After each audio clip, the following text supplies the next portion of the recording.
Welcome back to the Word for the Valley podcast, and this is part 2 of our episode of the parable of the sower. Now, what makes for good soil?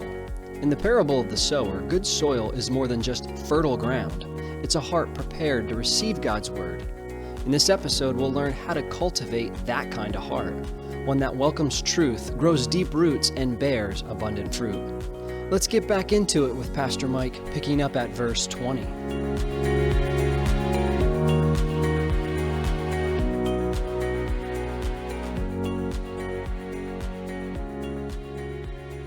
Verse 20, he received the seed on stony places. Again, a better way of viewing this is shallow soil. He received the seed on shallow soil. This is he who hears the word and immediately receives it with joy. Now, I'm going to read this in just a second. I'll read the second half of this description of the soil. But I would bet some good money if I was a betting man. I don't have enough money to bet, honestly, so I'm not, kind of thing. So don't do that to me. I'm not. But I would assume, right, that if I said in this room, everybody here who's shallow, raise your hand. I would bet just like this. You'd be like, nobody raising their hand. You don't get shallow people like, yes, I'm shallow. Yes, I am so shallow. I am so, yes, of course, that's me. Yes, of course. How can I get deeper? I'm such a shallow person. Shallow people don't recognize their own shallowness. In some ways, they actually like it. They like being shallow, right? Look, he who hears the word and immediately receives it with joy, right? A shallow person has actually such an overly emotional response to God's word that they feel like they're more spiritual than a deep person. They come with enthusiasm. They come with excitement. They come with an absurd amount of jacked upness. I don't know if that's the right way to say that. They just come with all the kind of high emotional energy. They're just like, oh my goodness, I'm so tired.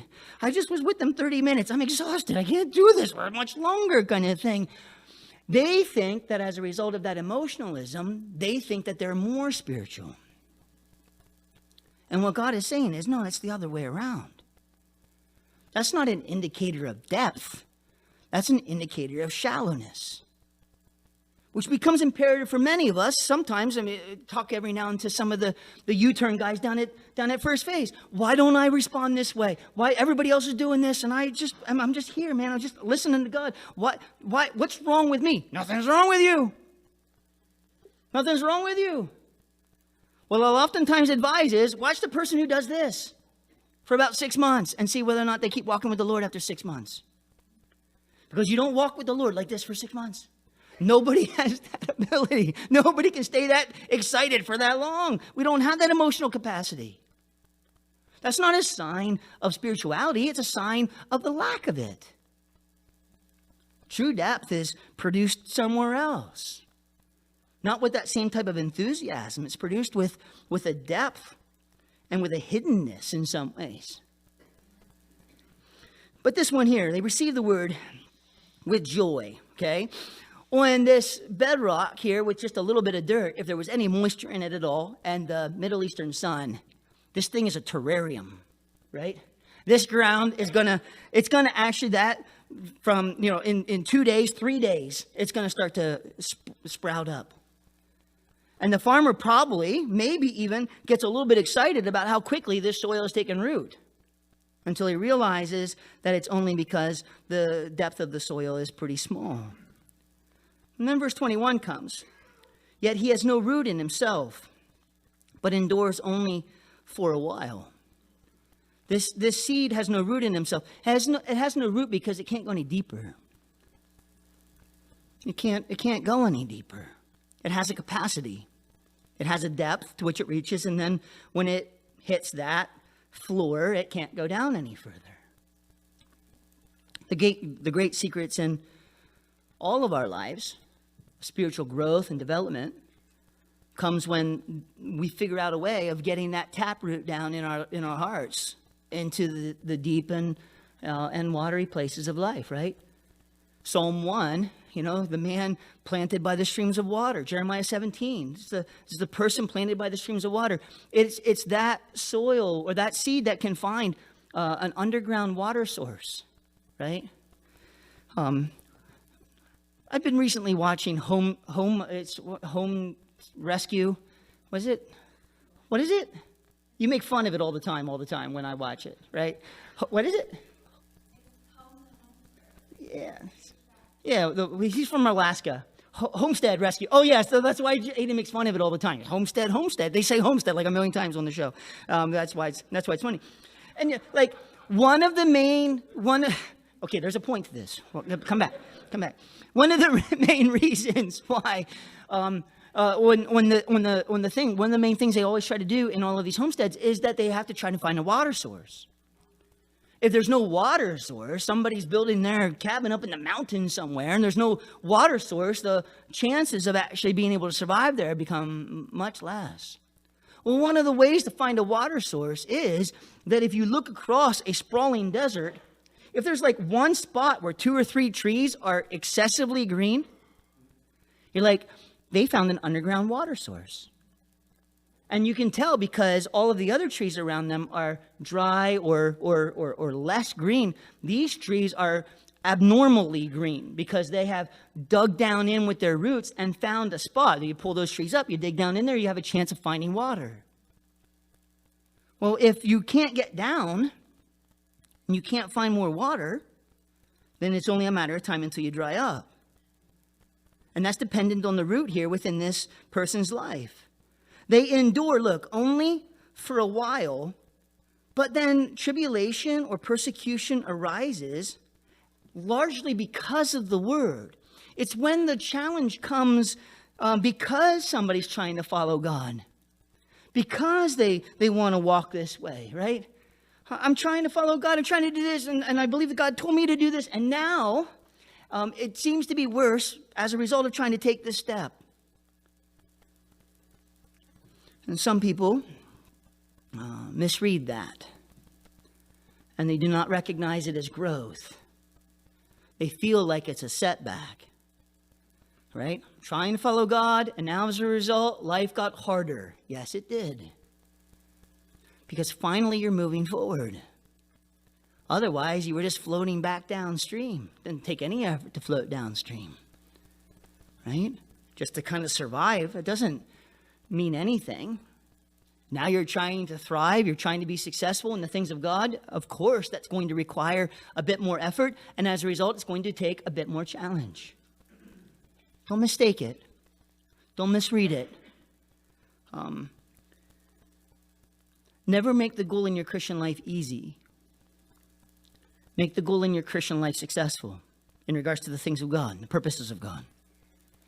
And if as a result of being successful, life is actually very hard, then your life can still remain a success in any single season of your life, right? But if you need life to be easy, if you need it to be smooth sailing, to be able to make progress, it will only be a short amount of time until tribulation and persecution comes. And then it says immediately he stumbles. It's this person is offended or he's scandalized, right?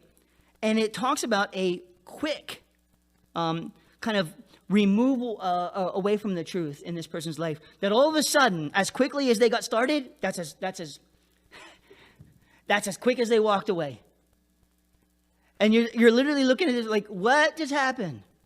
2 Sundays ago, you were like on cloud 9 and super excited about the things of God, and you made a commitment to your commitment and recommitted your secondary commitment and all these kinds of, everybody was all excited about it. We give you, plaques and buttons and things. You memorial, kind of take your picture and celebrate it on the internet and these kinds of things. And then 2 weeks later, you're gone. What's the story? Well, the story is the heart was never deepened. And we were misreading the signs. And maybe that person themselves was misreading the signs, where they thought that their celebration marked their growth, when it was just a celebration. It didn't mark anything at all, right? People like this, they get excited by the wrong things. They get focused on the wrong things. They want the wrong things. They're not looking actually to Jesus for true life. They're looking to Jesus as some kind of emotional high, some just another drug in some ways, to be used for their own benefit, and when it no longer benefits them in that way, they can disregard Jesus as fast as they'll disregard anybody else in their lives. They don't understand. That shallow soil. Again, nobody would volunteer or acknowledge that, but it is a true part of the soil as well. So, now, verse 22. He who receives seed among the thorns, the weeds, is he who hears the word. Now look, and the cares of this world and the deceitfulness of riches choke the word, and he, look at this, he becomes unfruitful, which is an indicator that at some point in this seed's life, in this soil's life, that they were actually taking root, that they were actually coming up, they were actually starting to put some fruit out there that would become some benefit to the farmer. But at some point along this way, and it doesn't even tell us when, it doesn't have to happen right away. Oftentimes in the shallow soil, it happens pretty quickly, pretty early on, right? But the danger in this soil is that there may have been seasons of fruitfulness. There may have been seasons of blessing. There may have been seasons of God's work in their lives. But these other things kind of crept in more subtly. And after a while then, that fruit becomes unfruitful. That seed no longer is working the way it's supposed to work. And for these things, right? These weeds, these thorns. Now, in all of our lives, if you have a garden, you recognize pretty quickly you don't have to plant weeds, right? All the time, I'm like, why can't corn grow like weeds? Of course, then it would probably grow in all of the wrong places, and I'd have to mow it or something, kind of thing. I wouldn't be happy with it then either. But like, if corn could just grow in my garden like the weeds do, I'd have a nice crop, right? The weeds grow. They don't have to be there intentionally. They're most often not. The challenge for the weeds is that they have to be thinned. They have to be weeded. They have to be addressed. Probably in none of our lives are like, oh yes, more thorns, more weeds. I'm so glad. None of us would want them there, but they creep in. They come almost unintentionally. And the danger for all of us in a fruitful life is that they can come in, choke us out before we even recognize that they were there.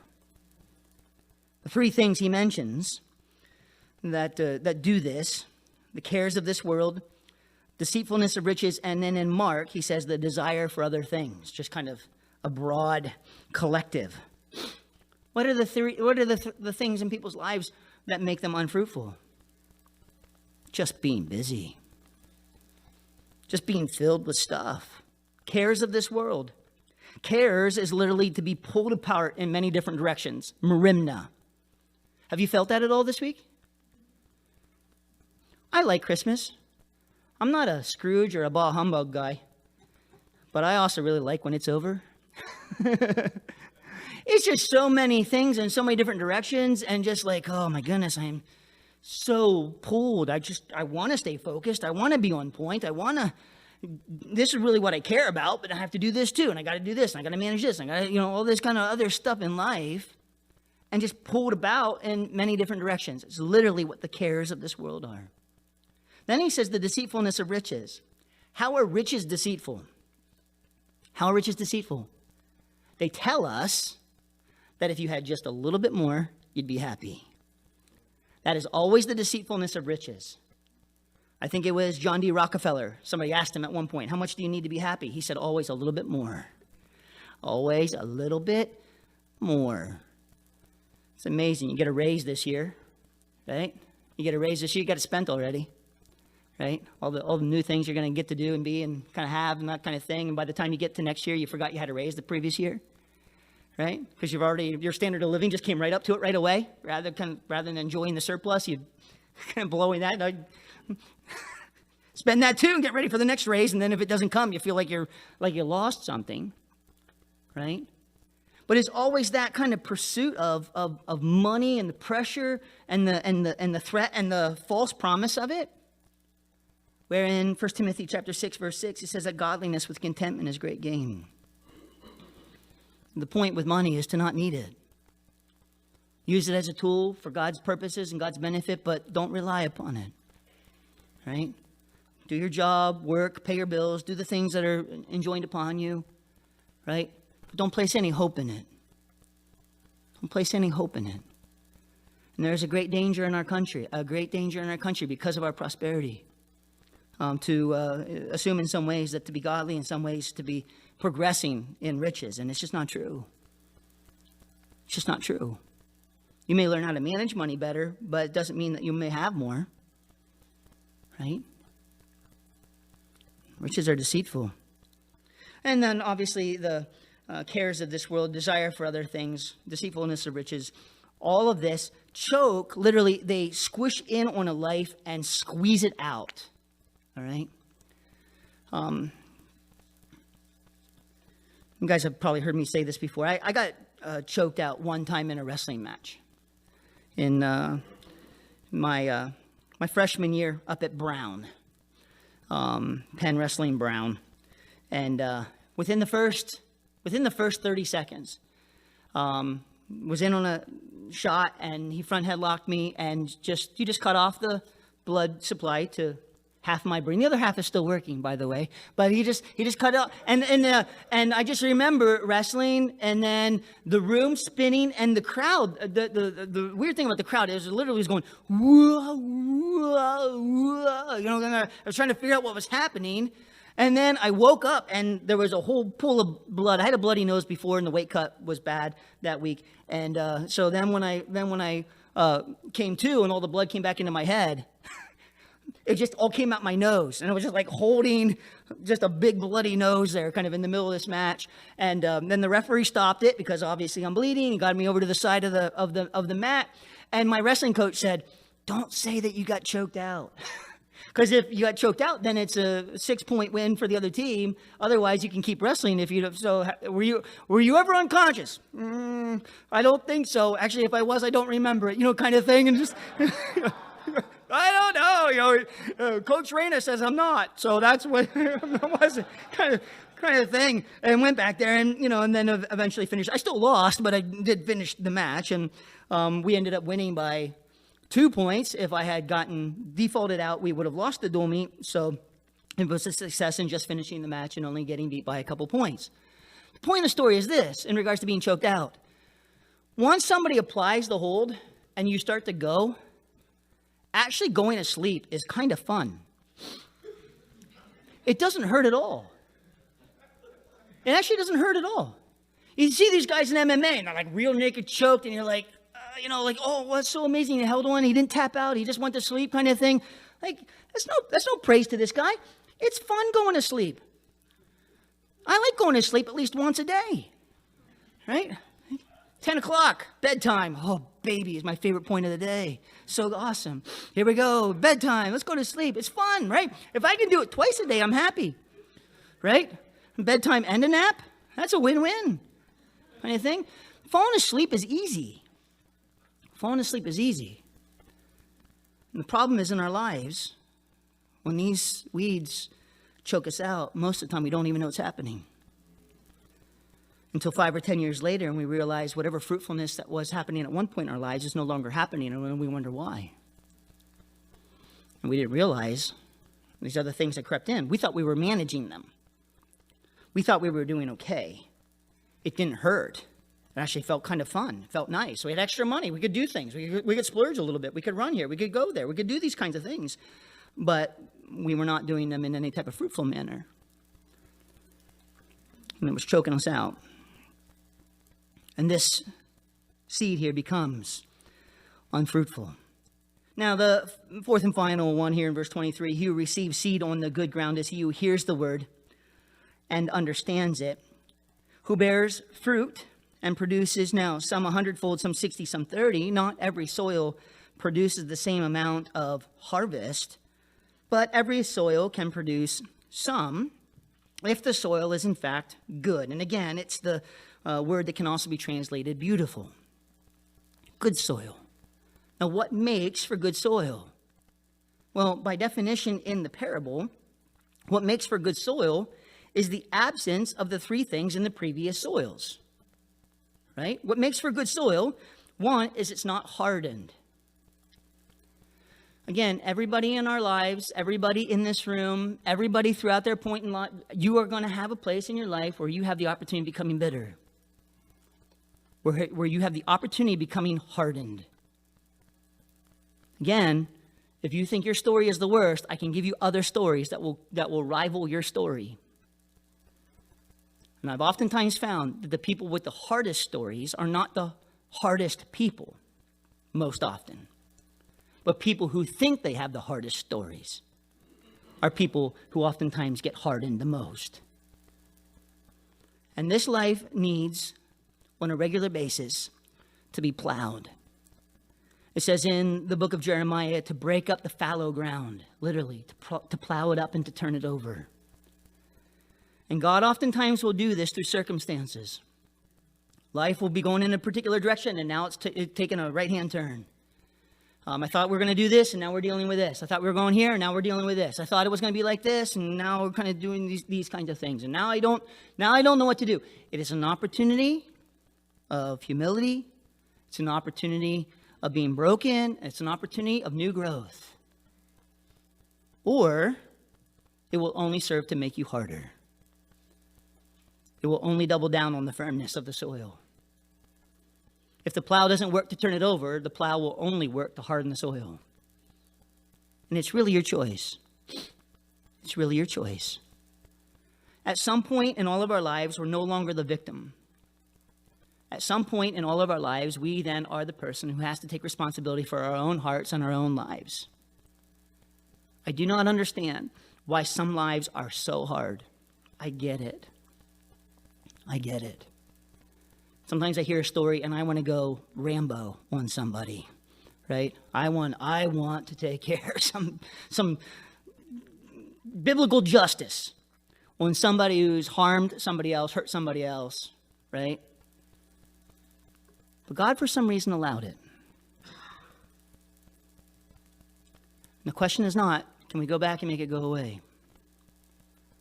The question is, are we going to allow it to dig down deep enough into our hearts so that we can then produce the fruitfulness of our heart's soil? Because it's oftentimes with the comfort we've received in our deepest, darkest places that we offer to somebody else. If you find anybody in your life that is a blessing to you in trial, it's only ever because they have themselves have gone through a trial. And we could wish it wouldn't be that way. But if it wasn't, then there'd be a lot of people who didn't have people that could help them. And God offers that to us. Well, the second soil there is the stony soil, the shallow soil. Now, in this soil, I don't know that the plow would work. That low-lying bedrock, no matter what, that plow is just going to ride right on top of that. That soil will only ever remain just a couple inches thick, unless that farmer has some type of composting system, right? Or he can start to bring new soil in, new depths, new experience. Oftentimes for this person, they need new people in their lives. They need somebody to tell them it's not okay to get really excited and then to fall over in the first, 100 meters of a mile-long race. Junior high cross country, right? You would always get some kid out there in the first race. Like, oh yeah, he is like, here we go, this is going to be fun, watch this, right? Literally out of the gate, he doesn't realize it's 2.6 or 3.1 or whatever the mileage is on the race. He just knows he's racing. And if he can beat the person to the first turn, he's won. He walks the last half of the race because he has blown himself out on the first thing. Well, some people, they live like that and they don't have anybody in their life to say, hey, listen, just throttle it down a little bit. Just don't do that. Usually, if you're that kind of person, what kind of reaction do you get from an emotional person?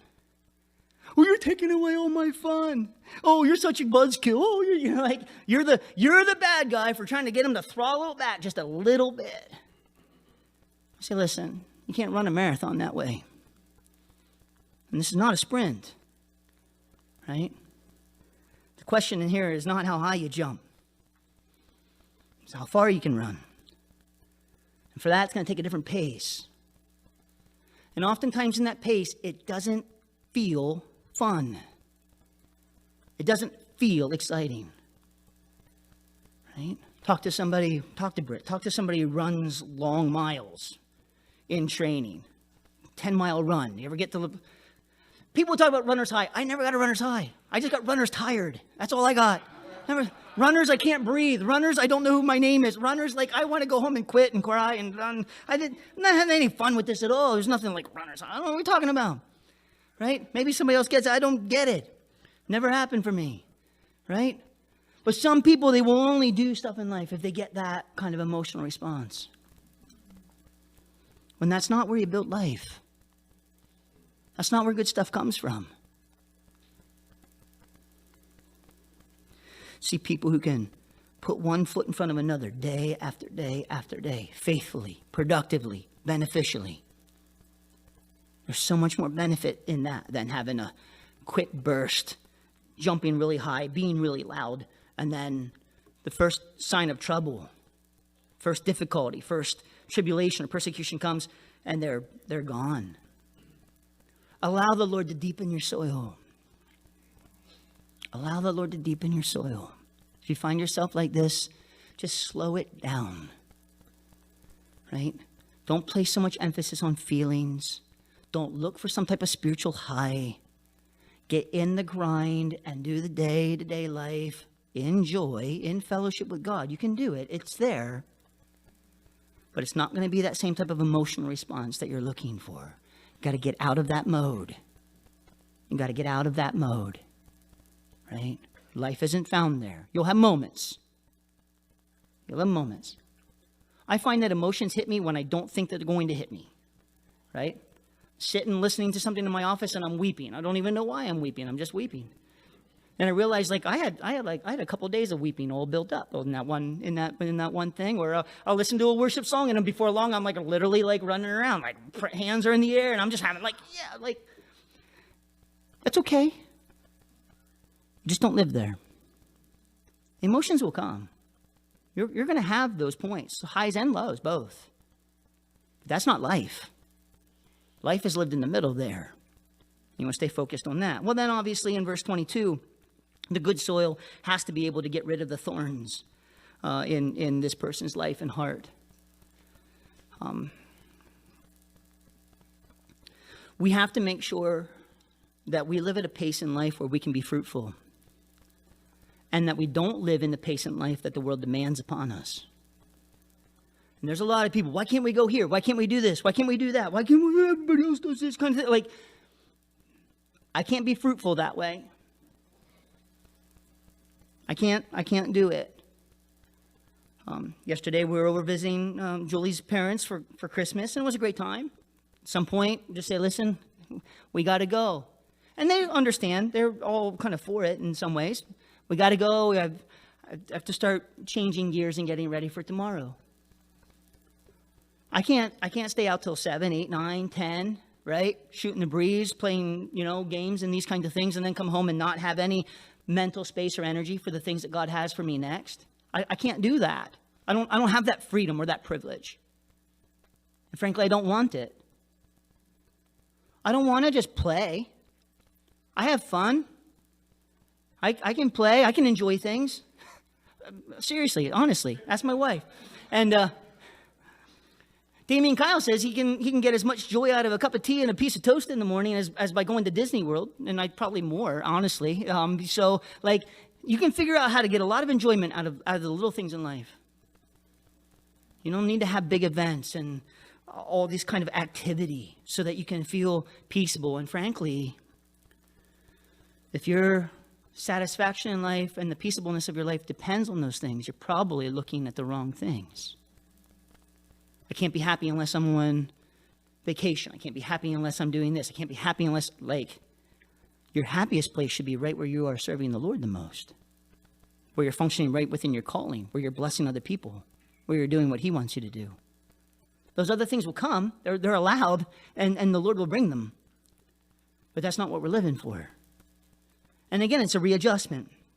Now, if we do this, right, if we're willing to work through these other things in our own hearts, the Lord promises that kind of heart will be a heart in which God's word can produce well above just the duplication factor of the one seed. Right? One life committed to this ends up being blessings to hundreds of lives. Hundreds of lives. Right? And I've done a few funerals. I've done a handful of bedsides, people getting ready to pass on. Never once in my entire life did I ever hear somebody say, oh, you know what I should have done when I had more time? I should have worked more overtime. I never had one person ever say that to me. I've had a lot of people say, I should have spent more time with my wife and my children. Why aren't they visiting me now? I didn't spend a whole lot of time with them then. And they're not going to spend any time with me now. I realize what I've done. And then it's far too late. God doesn't want us to live life that way. He wants us to take assessment of things now so that our lives can be fruitful in the time and the place that we still have to correct them.